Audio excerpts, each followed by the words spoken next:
Everyone, कैसे आप लोग। My name is Trisha and स्वागत है आपका हमारे यूट्यूब चैनल पर। तो आज हम बहुत ही समय के बाद फिर से एक वीडियो लेके आए हैं जो कि वुड का है। Would, would be and would have, तीनों ही वर्ड आज हम एक ही वीडियो में देखने वाले हैं। तो चलिए स्टार्ट करते हैं। लेकिन वीडियो को शुरू करने से पहले वीडियो को लाइक कर दीजिए, शेयर कर दीजिए और चैनल को सब्सक्राइब कर दीजिए। तो सबसे पहले वुड, वुड यानी कि विल का जो है वो पास्ट फॉर्म है। I would do this, I will do this यानी कि मैं करूँगा, आई वुड डू दिस यानी कि मैं ये करूँगा। दोनों का मीनिंग सेम ही होता है, लेकिन वुड हम वहाँ पर यूज़ करते हैं जब हम कोई वाक्य भूतकाल में बोल रहे होते हैं। तो चलिए एग्जाम्पल्स देखते हैं।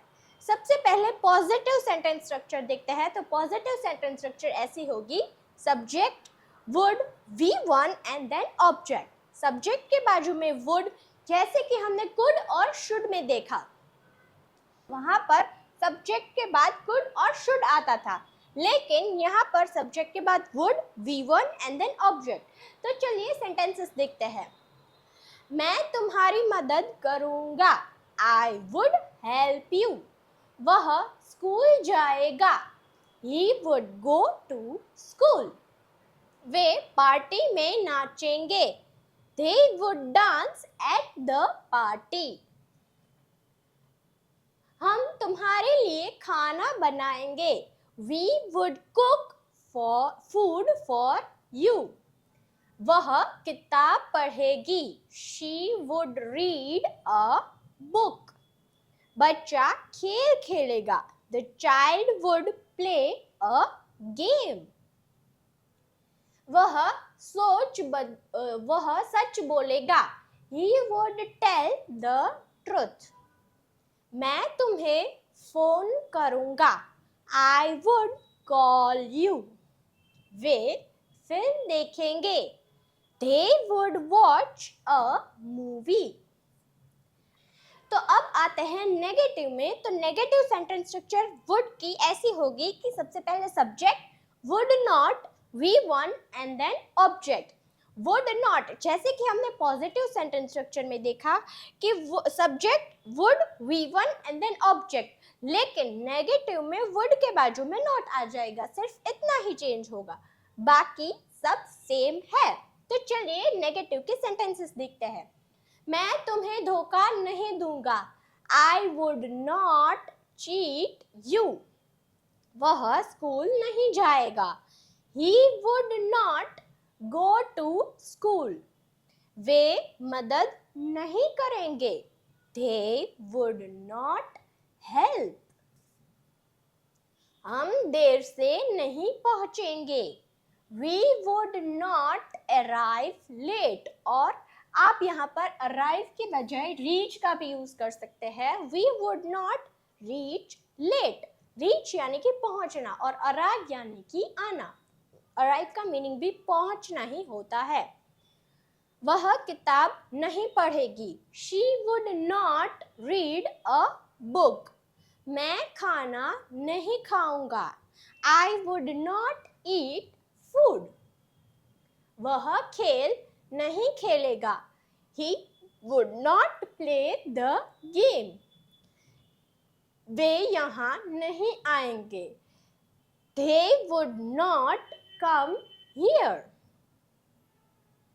हम झूठ नहीं बोलेंगे, we would not tell a lie. अब आते हैं इंटरोगेटिव में। तो इंटरोगेटिव सेंटेंस स्ट्रक्चर ऐसी होगी कि सबसे पहले वुड आ जाएगा, उसके बाद सब्जेक्ट। जो पॉजिटिव सेंटेंस स्ट्रक्चर थी उसमें वुड और सब्जेक्ट की जो पोजीशन है वो इंटरचेंज हो जाएगी। सब्जेक्ट जैसे कि पहले आता था और वुड बाद में, तो इंटरोगेटिव में वुड सबसे पहले आ जाएगा और सब्जेक्ट उसके बाद चला जाएगा, उसके बाद V1 object and question mark, बाकी सब सेम ही है। लेकिन इंटरोगेटिव में वुड पहले आ जाएगा और सब्जेक्ट बाद में चला जाएगा।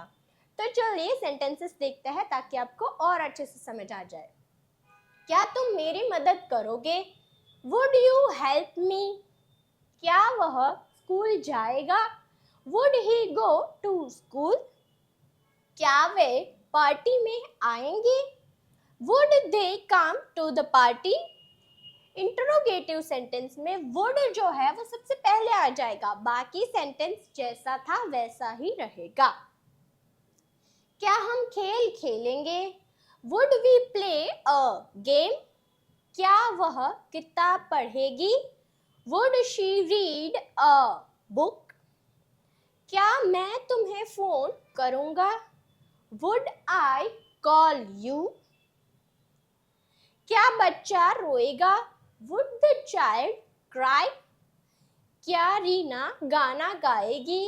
Would Reena sing a song? क्या तुम पत्र लिखोगे? Would you write a letter? अब आता है वुड बी। वुड बी यानी कि मैं कुछ बनूंगा, मैं कुछ बनूंगा का मतलब होगा वुड बी। तो चलिए वुड बी के कुछ सेंटेंसेस देखते हैं। सबसे पहले आता है पॉजिटिव। तो वुड बी की पॉजिटिव सेंटेंस स्ट्रक्चर ऐसी होगी कि सबसे पहले subject would be and then object. तो चलिए सेंटेंसेस देखते हैं। वह खुश होगा, ही वुड बी हैप्पी। देखिए कुछ भी नहीं है इसमें, सब्जेक्ट ही, would be and then object. Simple, सिर्फ 3 ही वर्ड्स की सेंटेंस स्ट्रक्चर होगी, subject would be and then object. वह सुंदर होगी, शी वुड बी ब्यूटिफुल। मैं तैयार रहूंगा, आई वुड बी रेडी। वे थके हुए होंगे, they would be tired. हम सुरक्षित होंगे, we would be safe. सुरक्षित यानी कि safe. यह आसान होगा, it would be easy. आसान यानी कि easy. वह घर पर होगा, he would be at home. वह डॉक्टर होगी, she would be a doctor. वह इंजीनियर होगा, he would be an engineer. मैं व्यस्त रहूंगा, I would be busy. मैं फ्री रहूंगा, I would be free. अब आते हैं नेगेटिव में। तो नेगेटिव में would and be के बीच में नॉट आ जाएगा, subject would not be and then object। जैसे कि हमने पॉजिटिव में देखा subject would be and object, लेकिन नेगेटिव में वुड और बी के बीच में नॉट आ जाएगा। तो चलिए स्टार्ट करते हैं। वह खुश नहीं होगी, he would not be happy.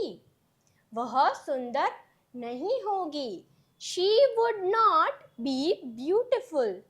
मैं तैयार नहीं रहूंगा, I would not be ready. वे थके हुए नहीं होंगे, they would not be tired. हम सुरक्षित नहीं होंगे, we would not be safe. We subject, would not be and object. Nothing is there. Nothing is hard in this. Subject would not be and object. यह आसान नहीं होगा, it would not be easy. वह घर पर नहीं होगा, he would not be at home. वह डॉक्टर नहीं होगी, she would not be a doctor. वे मेरे दोस्त नहीं होंगे, they would not be my friends. अब आते हैं इंटरोगेटिव में। तो इंटरोगेटिव में वुड सबसे पहले आ जाएगा, फिर subject be, object and question mark. जैसे कि हमने नेगेटिव में देखा कि वुड और बी के बीच में नॉट आ जाता था, लेकिन इंटरोगेटिव में वुड सबसे पहले आ जाएगा, उसके बाद subject be, object and question mark. Would and be के बीच में सब्जेक्ट आ जाएगा। तो चलिए सेंटेंसेस देखते हैं। क्या वह खुश होगा, वुड ही बी हैप्पी? क्या वह सुंदर होगी, वुड शी बी ब्यूटिफुल? क्या मैं तैयार रहूंगा, वुड आई बी रेडी? क्या वे थके हुए होंगे? Would they be tired? क्या हम सुरक्षित होंगे? Would we be safe? क्या यह आसान होगा? Would it be easy? क्या वह घर पर होगा? Would he be at home? क्या वह ऑफिस में होगा? Would he be at office? क्या वह डॉक्टर होगी? Would she be a doctor? क्या वह इंजीनियर होगा? Would he be an engineer? क्या मैं व्यस्त रहूंगा? Would I be busy? अब आते हैं would have। हमने would देखा, would be देखा, अब हम देखने जा रहे हैं would have। तो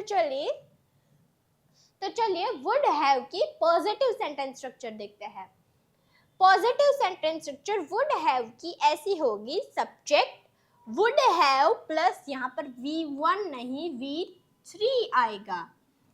subject would have V3 and object would have। तो चलिए सेंटेंसेस देखते हैं।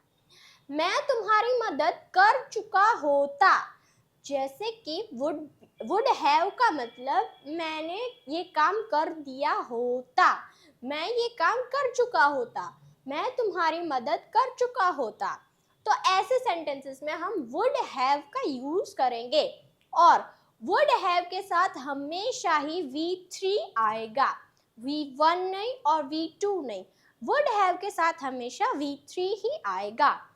जैसे हम इस सेंटेंस में देखेंगे, मैं तुम्हारी मदद कर चुका होता, I would have helped you।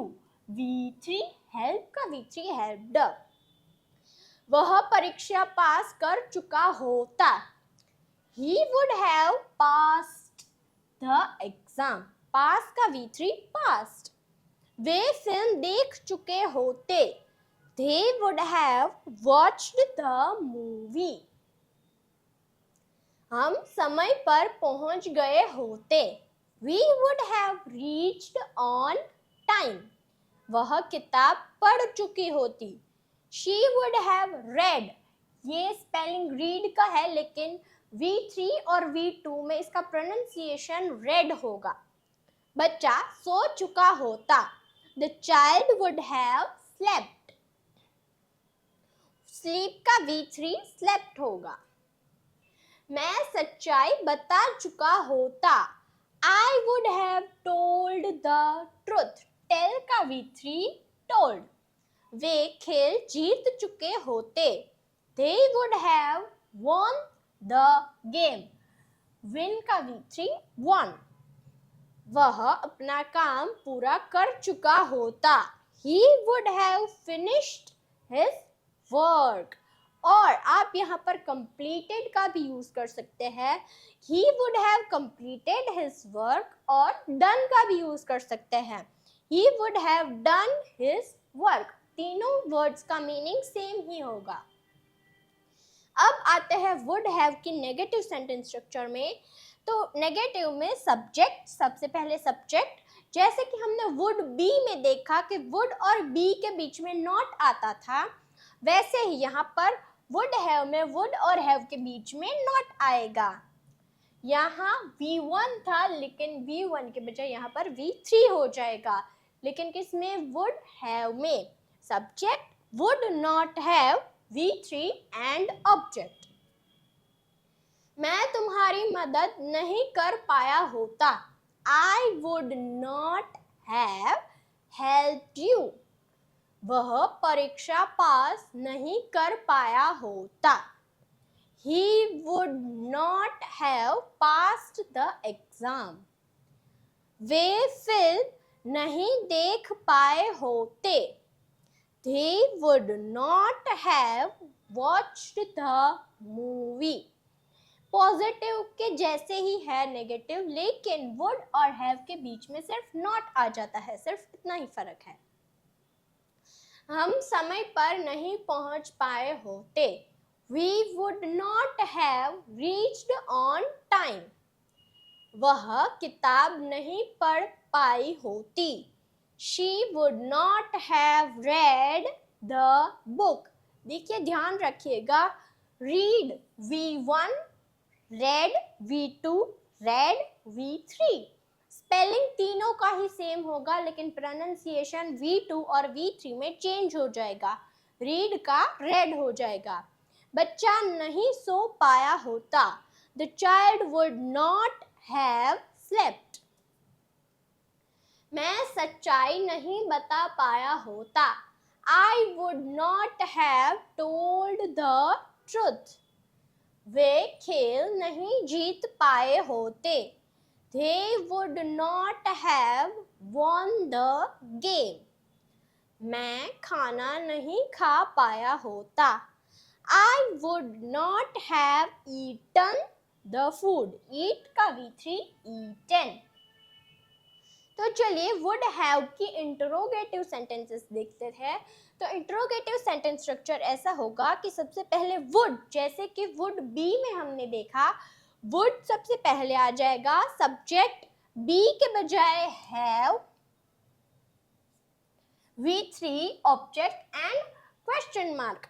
Would और सब्जेक्ट की पोजीशन जो है वो इंटरचेंज हो जाएगी। वुड यहाँ पर आता था तो वो सबसे पहले आ जाएगा एंड सब्जेक्ट उसके बाद चला जाएगा। तो चलिए सेंटेंसेस देखते हैं ताकि आपको और अच्छे से समझ में आ जाए। क्या मैं तुम्हारी मदद कर चुका होता? Would I have helped you? We